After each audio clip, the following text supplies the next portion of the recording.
Inside Shriners Children's Hospital, healing doesn't just happen in exam rooms. It happens in a classroom where students recovering from serious injuries and illnesses are still learning, growing, and just being kids. For one volunteer teacher, it's a place where decades of experience have turned into something much more personal.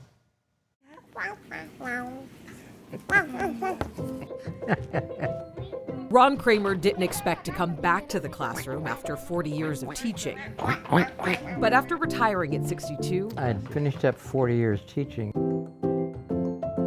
and I wasn't ready to quit teaching yet. He's now spent nearly 2 decades volunteering at Shriners Children's Hospital. Ron says the biggest lesson didn't come from a textbook.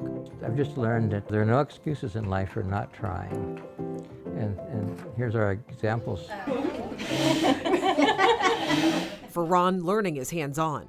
And so whether it's building a dinosaur, and they ask questions like, what color was the dinosaur's tongue? Well, you know, we can look it up and find out that many reptiles had a light blue tongue.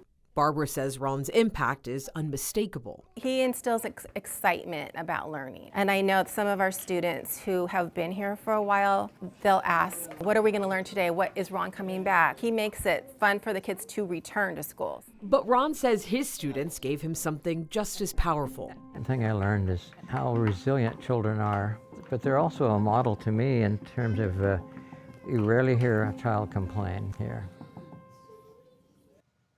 Ron, thank you so much for letting us hang out in your classroom. And I'm sure you saw little Damien there. He completely stole our hearts that day. You're going to actually see him featured in another story that we're doing as well. But I also want to mention, if you are a champion of hope or if you know a champion of hope, please reach out to our team. You can always email us at tothepoint@abc10.com. I know there are so many people in our community and in Northern California that are doing incredible things. We definitely want to highlight them.